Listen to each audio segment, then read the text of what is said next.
Bonjour à tous, j'espère que vous allez bien. On se retrouve aujourd'hui dans une nouvelle émission C'est possible et avec une invitée très spéciale. Bonjour, tu peux te présenter? Bonjour, alors moi je m'appelle Yentl, je suis la femme d'Alonso. J'ai 30 ans et je suis la mère d'un petit garçon qui s'appelle Jacob. Alors aujourd'hui, on va voir ensemble comment découvrir son appel. Alors est-ce que tu peux nous expliquer comment tu as découvert ton appel? Mais avant ça déjà, est-ce que tu savais que tu avais un appel? Non, je ne pensais pas du tout que j'avais un appel. Alors moi, je sais chanter, donc à l'église, on m'avait directement mis derrière un micro. Donc je ne m'étais jamais vraiment posé la question de savoir si oui ou non Dieu avait quelque chose de précis pour moi. Donc tu savais chanter, tu avais déjà un talent, et puis on t'a orienté vers ce talent. Et est-ce que tu te sentais bien? Qu'est-ce que tu vivais quand tu chantais? Est-ce que tu avais envie de faire ces choses-là? Quand je le faisais, sur le moment, Dieu bénissait. Mais j'ai beaucoup souffert à travers ça parce que même si oui, c'était un don que Dieu m'a donné et qu'il bénissait à travers ça, c'était pas vraiment mon appel premier.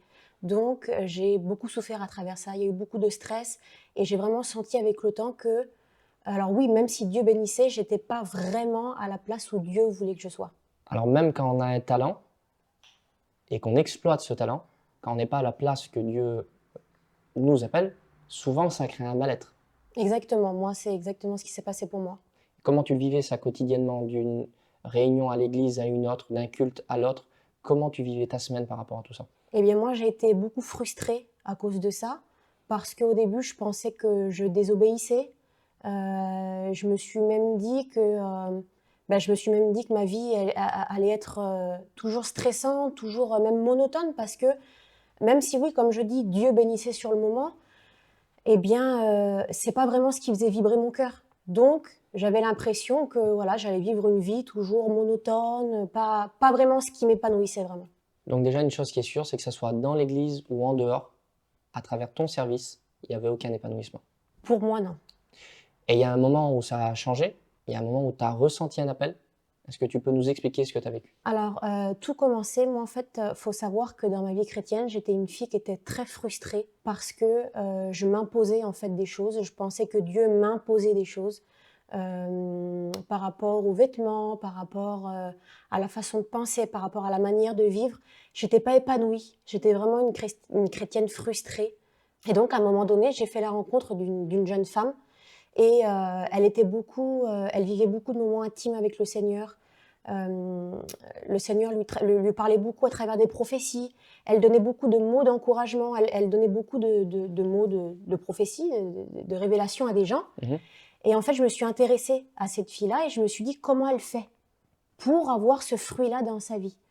Et donc, je lui ai posé quelques questions et elle m'a expliqué que le matin, elle se réveillait de bonne heure, qu'elle passait un moment d'intimité avec le Seigneur et qu'elle demandait beaucoup à Dieu d'être sensible à sa voix et à son esprit. Et en fait, moi qui n'avais pas du tout d'intimité, qui ne lisais pas ma Bible, voilà, je vivais vraiment une vie de routine dans le Seigneur, eh bien j'ai commencé à me mettre à part. Et elle m'a donné un très bon conseil. Elle m'a dit, Yentl, ne te lève pas une demi-heure ou une heure avant ton réveil. Elle m'a dit, mets-toi déjà 5 minutes en avance. Mets ton réveil déjà de 5 minutes. Et elle dit déjà les 5 minutes que tu vas donner, que tu vas prendre là pour le Seigneur, il va être content de toi. Et donc, c'est exactement ce que j'ai fait. J'ai commencé par 5 minutes. Et donc, je priais et je disais, Seigneur, rends-moi plus sensible à ta voix, à ton esprit, etc. Et donc, jour après jour, je sentais que, eh bien, il y a un feu qui brûlait à l'intérieur de moi, qui brûlait vraiment, les moments de prière étaient plus intenses. Et jusqu'à un moment donné où je ne savais plus comment faire pour exprimer ce feu qu'il y avait en moi.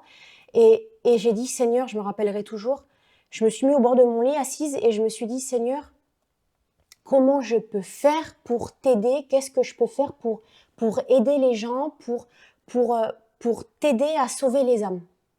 Et là, en fait, il y a une question qui m'est venue dans mon cœur. Et alors, je me suis dit, mais c'est pas moi, parce que je sais que c'est le Saint-Esprit qui m'a posé cette question. Amen. Et ça m'a dit, Yentl, qu'est-ce qui est le plus évident pour toi de faire dans ta vie chrétienne?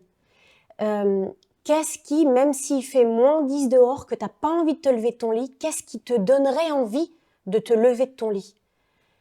Et dans mon cœur, le mot encouragement. Il y a le mot encouragement qui a retenti très, très, très fort dans mon cœur. C'est comme si, limite, j'aurais pu l'entendre. Et à ce moment-là, j'ai un feu et une envie, une joie qui est venue dans mon cœur et je me suis dit, c'est exactement ça. C'est pour ça que je suis faite. Et donc là, tu as eu un moment où tu as eu ta révélation par rapport à ton appel, où Dieu t'a dit, il faut que tu encourages. Je t'envoie pour encourager. Exactement. Mais il y a un moment où tu reçois l'appel et il faut y entrer. Oh oui, oui. Et donc Ouais. là, j'aimerais que tu nous expliques le moment où tu le reçois, mais le moment où tu le vis. Alors, entre le moment où je le reçois, entre le moment où je le vis, il y a quand même, je peux appeler ça une année. Il y a peut-être 1 ou 2 ans qui est passé, 1 an et demi, 2 ans qui est passé. J'ai passé par beaucoup d'épreuves, beaucoup de creusets. Parce qu'en fait, après ce moment d'intimité que j'ai passé, donc le moment où j'ai reçu mon appel, je suis retombée dans ce moment de frustration. Je me suis laissée re-englober par les principes humains, parce que ce que je pensais qui venait de Dieu, mais alors qu'en fait, pas du tout. Je me suis vraiment laissée englober par la religiosité, si je peux dire ça comme ça. Et donc, jusqu'à un moment donné, c'était pendant le Covid, où j'étais vraiment au plus mal. On est passé par vraiment des mauvais moments avec notre enfant qui a eu le Covid, c'était au tout début. On n'était vraiment pas bien et j'ai vraiment touché le fond, j'en pouvais plus. Au niveau spirituel, corps, âme et esprit, les 3 niveaux étaient au plus bas, j'en pouvais plus. Mais il y a toujours cette petite flamme qui était en moi. Et en fait, je me rendais compte que même si j'étais mal, même si j'étais au plus mal, j'arrivais quand même à encourager les gens parce que c'était vraiment un don que Dieu m'avait donné. Et donc, je me suis dit, Yentl, n'attends pas d'être bien, n'attends pas d'être mieux pour entrer dans ton appel et pour encourager les gens, parce que c'est ce qui te fait être mieux. Donc, j'ai décidé d'ouvrir un petit compte Instagram. Et je me suis dit, ben voilà, je vais essayer de... C'est ce qui, au jour d'aujourd'hui, touche le plus de personnes. Et puis, voilà, de notre téléphone, on peut toucher le monde entier, si Dieu le décide comme ça. Donc, voilà, j'ai décidé d'ouvrir un compte Instagram. Et donc voilà. Et comment ça s'est passé? Parce qu'il y a un moment où on sait que tu reçois cet appel, tu souffres, tu te lances, mais tu te lances au plus bas niveau. Parce que je pense qu'on ne peut pas commencer plus petit que sur les réseaux sociaux. Parce que quand on commence dans une église, on a un auditoire. Alors que quand on commence sur Instagram, qu'on a le compte, on l'ouvre, il y a écrit 0, Oui. 0 et 0. Donc ce départ-là, comment tu l'as vécu et où tu en es aujourd'hui? J'aimerais que tu nous expliques. Au début, même s'il y avait 0 abonné, eh ben, j'étais contente quand même. Parce que je savais que je faisais ce que Dieu voulait. C'est vrai que donc il a fallu quand même... j'ai voulu mettre tous les atouts de mon côté, toutes les choses de mon côté. Je me suis formée sur Instagram. J'ai pris plusieurs formations pour ça parce que je m'y connaissais pas du tout au niveau d'Instagram, au niveau communication, au niveau graphisme, etc. Je m'y connaissais pas du tout. Donc, je me suis formée. C'est vrai qu'au début, alors on passe quand même par un moment où on est un petit peu frustré parce qu'on se dit, Seigneur, est-ce que ça demande beaucoup de travail, ça demande beaucoup de mise à part? Parce qu'en plus, comme j'ai notre fils, eh bien, j'ai mon rôle de mère, j'ai mon rôle d'épouse, il y a le ménage à faire, on a nos tâches quotidiennes à faire, donc c'est quand même un temps à part à avoir. Donc c'est vrai quand même qu'il y a un petit temps de frustration où on s'est dit, Seigneur, mais je fais tout ça, est-ce que tu le vois? Je savais que Dieu le voyait, mais on a quand même un petit peu envie d'avoir le fruit. Mais vraiment, le Seigneur, et surtout aussi à travers toi, me disait, Yentl, tu fais pas ça pour les abonnés, tu fais ça si ça touche un cœur que Dieu a décidé. C'est le principal. Donc ça a été la partie combat jusqu'au moment conviction. Aujourd'hui, t'en es où? Alors aujourd'hui, et merci Seigneur, parce qu'aujourd'hui, le Seigneur a vraiment fait fructifier ce compte.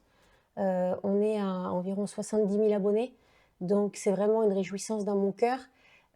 C'est vrai qu'il y a eu de la persévérance quand même, et en vrai, pour être franche, c'est vraiment le Seigneur, et c'est vraiment le Saint-Esprit qui m'a fait pouvoir persévérer, parce que c'est pas dans mon caractère. Je suis quelqu'un qui est impatiente, mais en étant dans son appel, en étant là où Dieu nous demande d'être, il y a vraiment un épanouissement qui se fait, et la persévérance, du coup, eh bien, est moins pénible, si je peux dire ça comme ça.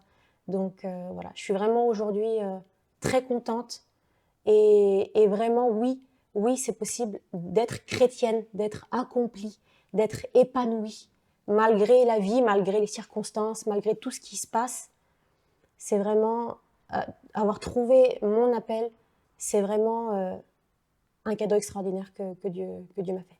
Alors maintenant que tu nous as expliqué que simplement en étant assis sur le coin de son lit, on peut recevoir un appel, jusqu'à ce que plusieurs années se passent au moment où on arrive à un résultat comme 70 000 femmes qui te suivent, que tu encourages, qu'il y a eu des retours aussi que ces femmes-là te disent qu'elles sont bénies, Oui. aidées, encouragées. Ben, j'aimerais qu'une fois de plus, tu leur donnes un conseil. C'est-à-dire que toutes les personnes qui nous regardent et qui cherchent à découvrir leur appel, tu puisses donner un conseil. Alors moi, si je pourrais vous donner un conseil, c'est vraiment de croire en ce que Dieu a mis en vous. J'étais vraiment une personne qui avait aucune confiance en soi. J'étais au plus bas dans tous les niveaux de ma vie. Je suis une femme sait avoir un petit peu de confiance en elle, etc. C'est important même. J'étais vraiment au plus bas dans tous les domaines de ma vie. Et c'est vraiment le conseil que je peux vous donner et qui vous ferait gagner du temps, c'est vraiment de croire dans le projet et le rêve que Dieu a mis dans votre cœur. C'est vraiment d'y croire et de mettre toutes les chances de votre côté. 2 Timothée, chapitre 1 et verset 6, il est écrit « C'est pourquoi je te demande de raviver la flamme que Dieu a mis en toi. » Si tu veux découvrir ton appel, c'est très simple. Dieu a mis dans ton cœur une flamme pour un projet, pour un rêve, pour accompagner, pour bénir des personnes qui sont autour de toi. Paul l'a dit à Timothée. J'aimerais te dire aussi, ravive cette flamme. Va au bout de tes projets, va au bout de tes rêves. La solution, elle se trouve dans ton cœur.